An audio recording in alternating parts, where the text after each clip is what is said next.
أعوذ بالله من الشيطان الرجيم. بسم الله الرحمن الرحيم. قل إن كنتم تحبون الله فاتبعوني يحببكم الله ويغفر لكم ذنوبكم والله غفور رحيم. رب د مخکې سردار چې مخکې نصاراو دا دعوه کړو چې موږ د الله پاک دوستان یو. الله رب العالمین په دې آیت کې فرمایي چې تاسو به دوستان د الله پاک الله جوړې کوي چې د آخري پیغمبر صلی الله علیه وسلم تابعداري شروع کړي. دا د هغوی د هغه خبرې نه جواب شو. یا مخکې آیت کې الله پاک د دشمنانو سره د دوستانې نه منع کړې وه چې د الله د دشمنانو سره دوستانه مه کوئ. نو اوس د الله تعالی محبت ته ترغیب ورکوي او د هغې ذریعه چې کوم دا ذکر کوي چې هغه تابعداري د پیغمبر پاک صلی الله علیه وسلم ده. نو په آیت کې چې دی هغه امر دی په اتباع د پیغمبر باندې. حسن بصري رحمت الله علیه فرمایي چې یو قوم دعوه کړوه د محبت د الله تعالی، نو الله پاک دا آیت نازل که د هغوی د امتحان دپاره. دا څوک دا قوم دا مشرکانو چې هغو به وي چې موږ د بوتانو عبادت د دې وجې نه کوو چې دوی موږ الله ته نږدې کړي، موږ د خدای سره محبت کوو. ما نعبدهم الا لیقربونا الی الله زلفا، موږ عبادت نه کوو د دې بوتانو مګر د دې دپاره چې هغو نږدې کړي موږ الله ته په نږدېکت سره. یا یهودو دا خبره کړوه نحن ابناء الله واحباؤه، موږ د خدای پاک زامن یو، نعوذ بالله منها، واحباؤه موږ د خدای دوستان یو. او یا نصاراو دا خبره کړوه، هغوی دعوه د محبت د الله تعالی کوله چې موږ د مریم او د هغې د زوی د عیسی علیه السلام د هغو عبادت موږ ځکه کوو چې هغه ذریعه ده د الله د محبت، او هغوی ته ثالث الثلاثه وي. الله پاک دریم خدای دی د دریو نه، یو الله دی، یو عیسی علیه السلام دی، یو مریم ده. نو درې خدایانې ګڼه ده. وګوره الله پورې مریم تړلې ده، چا پورې اشنا په دې جهان خبرې نه کېږي. نو حسن بصري وایي چې لیس الشان ان تحب بل الشان ان تحب، دا کمال نه دی چې ته د الله سره محبت وکړې،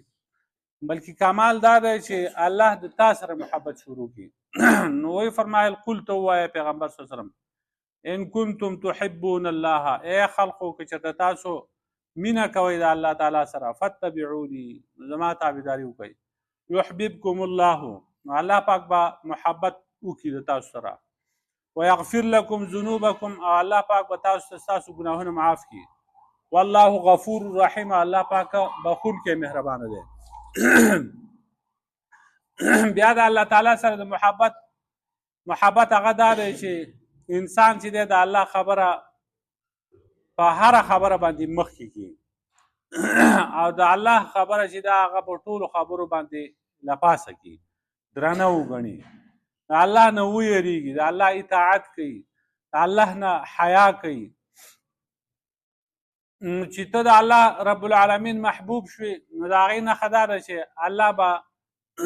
بیا تا په خپل اطاعت کې په خپل رضا کې استعمالوي. الله پاک به بیا د تا سره مینه شروع کړي. چې خدای پاک د چا سره مینه شروع کړي، محبت شروع کړي، نو بیا اعلان وکړي په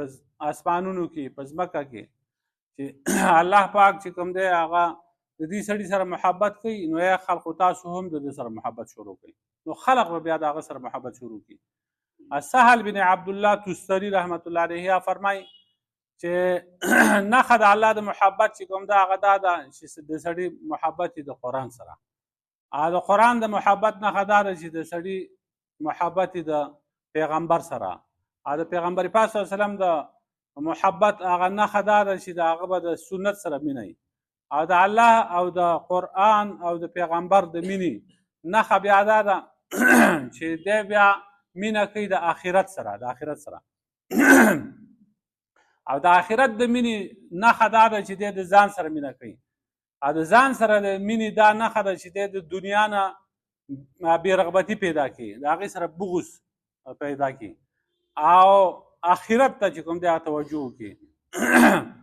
او د دنیا نه صرف د توخي په مقدار باندې شی هغه اخلي حاسدوي نور ټوله توجه د آخرت ته نو بس دی هله چې کوم دی کامیاب شو د به د الله سره محبت دی. ابن کثیر رحمت الله علیه فرمایي چې دا آیت چې کوم دی د هغه تمامو خلقو په خلاف دلیل دی چې د الله د محبت دعوی کوي خو په طریقه د محمد رسول الله صلی الله علیه وسلم باندې هغه روان نه وي.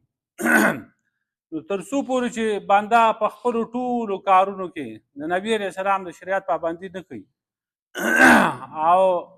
دعوه کوي چې زه د الله سره او زما د الله د رسول سره محبت دی نو دا دروغجن دی. نبي علیه السلام فرمایي چې چا یو داسې عمل وکړو چې د هغې موږ حکم نه دی کړی نو د هغه عمل مردود دی هغه عمل نه قبلیږي. شاعر وی تعصي الاله وانت تظهر حبه هذا لعمري في القياس بديع لو كان حبك صادقا لاطعته فان المحب لمن يحب مطيع. ته د الله نافرمانی کوي او محبت ښکاره کوي د الله سره وایي زه په الله باندې مین یم حالا کې د الله پاک خلاف کوي هذا لعمري في القياس بديع. دا خبره چې دا زما د په خپل عمر قسمي دا په عقل کې ډیره لرې ده که چېرته ستا محبت د الله سره رښتینی وی نو تا به د هغه اطاعت کوو ځکه چې محبت کوونکی د هغه چا اطاعت او خبره مني د چا سره چې محبت کوي نو پته ولګېده چې د الله او د الله د رسول تابعداري چې کوم دا فرض ده په ټولو کارونو کې. یو حدیث کې دا راغلی دی چې څه کسانو صحابه کرام هغوی د نبي علیه السلام اودس کوه هغه اوبه هغو راغستې په خپل ځان باندې مږلي نو نبي علیه السلام ورته ووایي دا تاسو څه کوئ وی ای د الله رسول صلی الله علیه وسلم زموږ د تا سره محبت دی د دې وجې نه دا اوبه موږ په ځان باندې مږو. نبي علیه السلام ورته وفرمایل که تاسو غواړئ چې د الله او د هغه د رسول سره تاسو محبت وکړئ نو دا کارونه کوئ صدق الحدیثه رښتیا خبرې کوئ او اداء الامانته امانت چې کوم دی هغه ادا کوئ په حسن الجوار او د ګاونډګیرۍ خیال ساتئ د خپل ګاونډ خیال ساتئ. دا چې تابعداري تر څو پورې د نبي علیه السلام نه شي که نه نو هسې محبت چې کوم دی دا بې معنا خبره ده محبت به د پیغمبر سره اړی چې د هغه تابعداري وکړي. امام شافعي صاحب وایي د اتباع په باره کې چې کله یو سړی تاسو ووینئ چې هغه په هوا کې الوزي او د اوبو له پاسه هغه رواني نو ته هېڅ شی هم مه شمارئ تر څو پورې چې د ده عمل تاسو په کتاب باندې او په سنت د رسول باندې پیش کړی نه وي که د ده دا عمل د الله د کتاب او د پیغمبر د سنت سره موافق وي بیا خو ولي دی او که دغه نه نو دا ساحر جادوګر دی د ده په دې الوتو باندې به یقین نه کوي چې په هوا الوزي ولي دی چې دا نو ډېر خلک داسې چې د نبي علیه السلام سنت طریقې هغه سپکې ګڼي هغه ماتوي نو دا د خواهشاتو د وجې نه دغه کار کوي. نو څوک چې د سنت تعظیم او اکرام نه کوي نو الله پاک بیا په دنیا کې هغو له سزاګانې هم ورکوي د هغې لپاره د تفسیرونو کې او په دې کتابونو کې ډېر شی واقعات ذکر شوي دي. یو حدیث کې راځي د عبدالله بن عباس رضی الله عنه روایت دی چې نبي علیه السلام فرمایلي دي لا تطرقوا النساء لیلا ای خلقو تاسو د سفر نه چې واپس ځئ نو خپلو بیبیانو ته د شپې مه ځئ ورځې واپس کېږئ د شپې مه ځئ. نو یو دوو کسانو د هغې خلاف وکړو دا لکه سپکه غوندې خبره وګڼله چې د شپې او د ورځې څه مطلب دی خو کور ته تللي دي نو د شپې به لاړ شو که نه د شپې چې هغوی کور ته لاړل نو د خپلو ښځو سره سړي بیا مونده نو که چېرته دوی په دغه سنت باندې عمل کړی وی او دا ورته سپک نه ښکاره شوی نو په دې خفګان او په دې کې به نه وخته شوي. مسلم کې حدیث دی یو سړي د نبي علیه السلام سره ډوډۍ خوړه خوراک یې کوه نو په ګس لاس باندې لګیا نبي علیه السلام ورته وفرمایل چې په ښي لاس باندې خوراک کوه هغه وایي لا استطیعو زما طاقت نشته چې په ښي لاس باندې خوراک وکړم نو نبي علیه السلام ورته وفرمایل لا استطعته ستا دې وس بر نشي طاقت دې ونه لرې او صحابي وایي چې دا سړی چې کوم دی وما منعه الا الکبر د تکبر د دې خبرې نه منع کړی و چې په ښي لاس باندې خوراک وکړي په ګس لاس لګیا و د تکبر د وجې نه نو نبي علیه السلام ورته خیرې وکړې نو دې سړي چې کوم دی لاس بیا خولې ته پورته نه کړه لاس یې الله پاک شل کړو وچ شو نو خولې ته بیا نه پورته کېده. ابو هریره رضی الله عنه فرمایي چې یو سړی حدیث باندې یو سړی په دوو جامو کې په تکبر روان و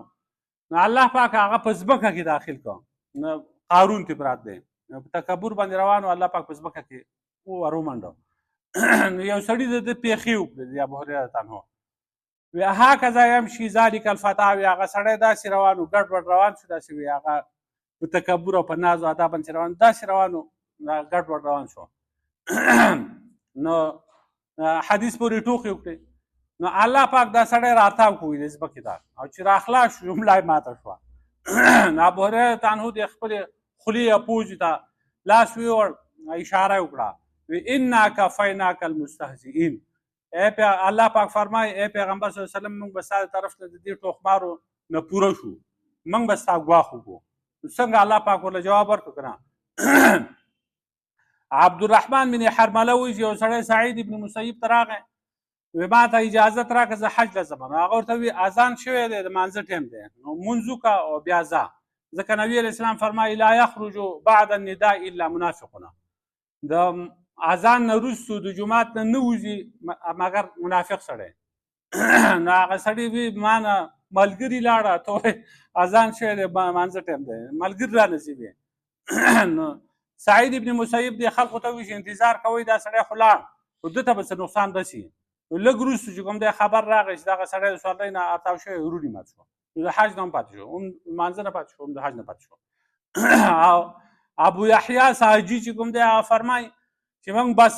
بصره کې روانو په کوڅو کې، نو منډې کړې موږ د دې لپاره چې زموږ استاد چې کوم دی هغه ونوځي کور نه او په جلتۍ باندې هغه ته ورسو. نو یو ټوکمار سړی و پکې هغه ټوکې وکړې، وی ارفعوا ارجلکم عن اجنحة الملائکة لا تکسروها، وی دا خپلې خپې چې کوم دی د ملایکو د وزر نه پورته کړئ نه چې د ملایکو دا وزرې ماتې کوي. دغو طالبانو که نه خپل استاد پسې منډې وهلې. هلته حدیث کې راځي چې څوک په طلب د علم کې وځي نو ده ته فرشتې خپلې وزرې خورئ، دغه حدیث و. نو دوی سړي وایي چې هغه هسې نه منډې وهئ چې د فرشتو دا وزرې ماتې شي، دا یې ټوکې وکړې. نو دا سړی د خپل ځای نه ونه خوځېده تر دې چې خپې الله پاک پوچې کړې جوارتاو شوې. دغه شان حمیدي چې کوم دی هغه وایي چې ما په مصر کې د امام شافعي رحمت الله علیه نه د نبي علیه السلام یو حدیث واورېده، نو هغه ته یو سړي ووي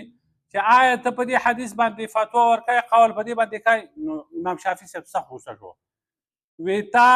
زه د ګرجې نه لیدلی یم چې زه اوس د ګرجې نه راووتم، که تا په ما باندې زینار لیدل دی، یعنې زه یهودي یم نصراني یم او که هندو یم که سیک یم چې زینار مې اچول دی یا ګرجې نه راوتی یم، زه به بیانوم د پیغمبر حدیث او بیا به قول د هغې خلاف کوم. غوسه شو ته. نو چې څوک د سنتو اتباع کوي نو هغې فایدې په دې آیت کې ذکر کړي. یحببکم الله، ته ووایه ان کنتم تحبون الله، که تاسو محبت کوئ د الله سره فاتبعوني، زما تابعداري کوئ نو یحببکم الله. چې تابعداري زما شروع کوئ د پیغمبر تابعداري شروع کړي، یحببکم الله، الله پاک به د سره محبت شروع کړي. نو دا سړی به د الله پاک محبوب جوړ شي. دویم دا دی چې ګناهونه به الله پاک معاف کړي، ویغفر لکم ذنوبکم، او د کفر نه به الله پاک دته بچاو حاصل کړي. ځکه لږ وروسته راځي چې دا دغسې کسان چې کوم دی چې هغوی اعراض کوي د دې نه، فإن تولوا فإن الله لا يحب الکافرین، مخ واړئ نو الله پاک کافر نه خوښوي. نو چې څوک چې مخ نه اړوي نو هغه د کفر نه الله پاک بچ کړي. بل دا دی چې هدایت به ورته الله پاک ورکړي او غټه کامیابي ورته الله نصیب کړي، اجر عظیم به ورله ورکړي. دا نورو آیاتونو نه معلومیږي. الله پاک به په خپل دین باندې مضبوط کړي او د پیغمبرانو د نیکانو خلقو ملګرتیا به الله پاک درته نصیب کړي. قل اطیعوا الله والرسول فإن تولوا فإن الله لا يحب الکافرین. تو وایي اطاعت کوئ د الله او د الله د رسول، فإن تولوا که چېرته دا خلق مخ واړوي اعراض وکړي، فإن الله لا يحب الکافرین، نو یقینا الله پاک محبت نه کوي د کافرو سره. نو په دې آیت کې اوس طریقه د محبت ذکر کوي چې تاسو به د الله سره محبت څنګه کوئ. د الله سره محبت دا دی چې د الله پاک اطاعت کوئ، د پیغمبر اطاعت دا خبره منئ. نو هله چې کوم دی به تاسو کامیاب شئ.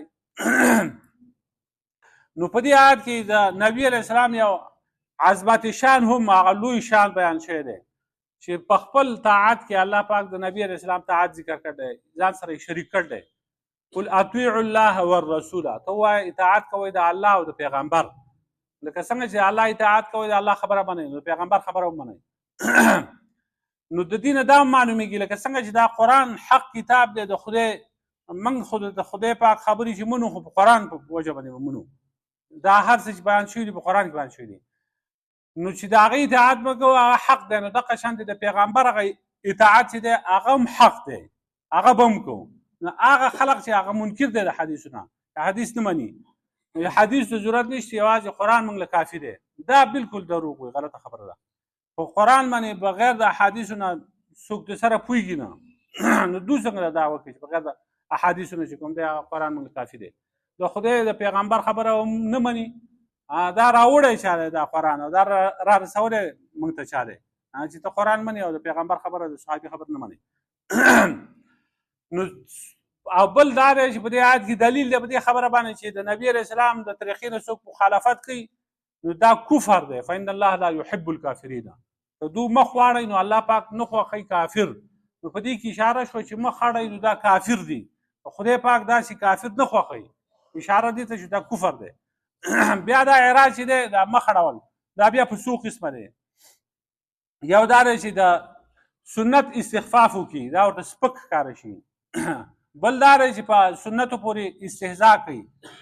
ټوکې پورې کوي یا د هغې نه انکار کوي نو دا خو په اجماع د مسلمانانو سره دغه سړی چې کوم دی کافر دی دویم دا چې په ټولو سنتو طریقو هېڅکله عمل نه کوي نو بیا حقیقي کافر دی دریم سنت پرېږدي د خواهش د وجې نه یا د سستۍ د وجې نه نو دغه شان سړی چې کوم دی هغه کافر نه دی خو دی فاسق او فاجر دی ګناه کبیره کې دی داخل شو دې ته فاسق پیدا کېږي نو دله توبه ویستل پکار دی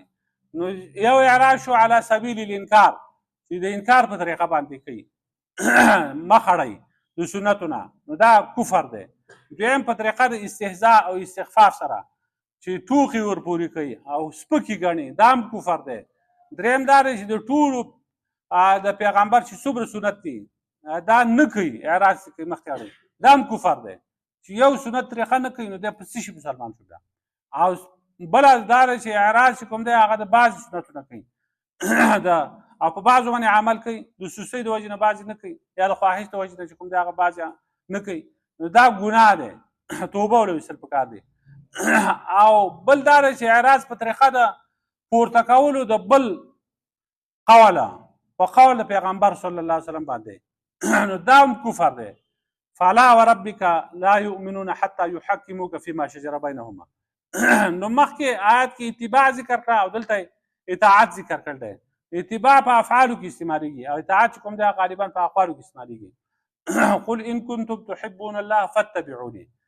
ته ووایه که تاسو محبت کوئ د الله سره فاتبعوني زما تابعداري وکړئ تابعداري چې کوم ده هغه په د چا په نقش قدم باندې روانېدل دي نو د پیغمبر په نقش قدم باندې روانېدل دا آسان دي هلته فتبعوني وي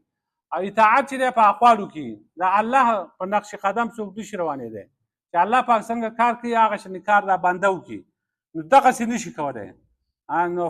داسې نه دی ویلی چې اتبعوا الله اتبعوا الله د الله پاک تابعداري وکړئ ځکه چې د الله پاک تابعداري ممکن نه ده او اطاعت چې دی نو هغه په دې قول او فعل دواړو کې استعمالیږي نو اطاعت د چا خبره منل نو خبره د الله پاک هم منل کېږي د پیغمبر هم منل کېږي نو قل اطیعوا الله والرسول ته ووایې چې تاسو خبره ومنئ د الله او د الله د رسول فإن تولوا که چېرته دوی مخ واړئ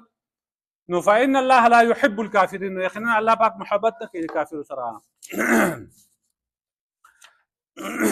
قل ان کنتم تحبون الله ته ووایې پیغمبر صلی الله علیه وسلم که چېرته تاسو محبت کوئ د الله سره فاتبعوني نو تابعداري وکړئ زما یحببکم الله الله پاک به مینه وکړي د تاسو سره ویغفر لکم ذنوبکم او وببخښي تاسو ګناهونه والله غفور رحیم الله پاک بخښونکی دی مهربانه دی قل اطیعوا الله والرسول ته ووایې پیغمبر صلی الله علیه وسلم چې تاسو خبره ومنئ د الله او د الله د رسول فإن تولوا چې ته مخ واړئ دا خلق فإن الله لا يحب الكافرین یقینا الله پاک محبت نه کوي کافر